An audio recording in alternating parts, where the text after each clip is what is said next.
आप एकनाथ शिंदे जी को या अजित पवार जी को बार बार दिल्ली में ही आना पड़ेगा अपनी बात रखने के लिए। चाहे उनके एक अलग पार्टी अलग गुट बना है, लेकिन उनका हाईकमांड दिल्ली में है।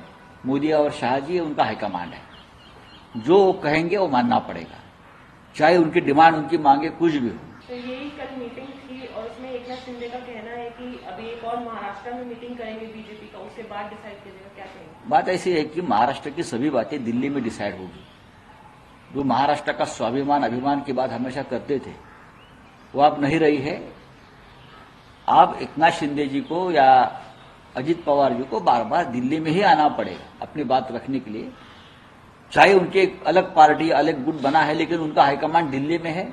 मोदी और शाह जी उनका हाईकमांड है, जो वो कहेंगे वो मानना पड़ेगा, चाहे उनकी डिमांड उनकी मांगे कुछ भी हो। लेकिन उनको महाराष्ट्र में जो बात चाहिए उसके लिए दिल्ली की उनको मंजूरी लगेगी। कल भी बैठे थे ना, तो वापस महाराष्ट्र में बैठकर क्या करेंगे? जो कल आदेश दिया होगा अमित शाह जी ने या और नरेंद्र मोदी जी ने, उनको मानना पड़ेगा। हाईकमांड है। सीएम डीसीएम बन रहे हैं अभी और डीसीएम सीएम बन रहे हैं, इस पर आप देखिए, पहले भी मिस्टर देवेंद्र फडणवीस कभी सीएम थे, वो डीसीएम बन गए। एकनाथ शिंदे उनको बहुत जूनियर थे। कभी एकनाथ शिंदे जी ने मुख्यमंत्री देवेंद्र जी के कैबिनेट में काम किया है, अचानक देवेंद्र जी उनके कैबिनेट में काम करने लगे। अब जिस प्रकार की राजनीति महाराष्ट्र में चल रही है, उसमें कोई स्वाभिमान नाम की चीज अब बाकी नहीं है, बची नहीं। वापस डीसीएम बन रहे हैं। वो तो सदैव डीसीएम है, वो सदैव डीसीएम है, सदैव डीसीएम रहेंगे। आजकल देखता हूं उनके चेहरे पर बहुत हंसी है। दिल्ली में कल घूम रहे थे गॉगल विगल कोट सूट पहन के, उनके चेहरे की रौनक वापस आ गई है, जो लोकसभा चुनाव में खत्म हो गई थी। ईवीएम की कमाल है।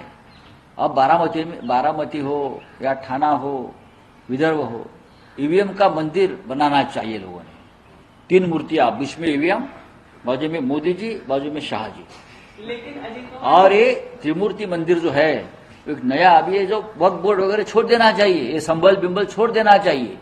एक नया कानून पारित होना चाहिए कि ईवीएम का मंदिर बनाओ जगह जगह पे। लेकिन ईवीएम को लेकर अजित पवार बोले कि जब लोकसभा में एनडीए जीती तो ईवीएम सही था, हमारे नहीं, उस वक्त भी हमने कहा था बैलेट पेपर पर चुनाव होने चाहिए।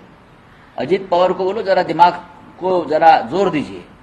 हम 10 साल से बोल, चाहे ईवीएम पर जीते या हारे, हमारी मांग यही रहेगी, बैलेट पेपर पर चुनाव होनी चाहिए।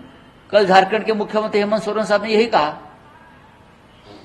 उत्तर प्रदेश में अखिलेश यादव जी को बहुत बड़ी जीत मिली, उसके बाद भी अखिलेश यादव जी बोल रहे हैं ईवीएम नहीं चाहिए, बैलेट पेपर पर चुनाव चाहिए।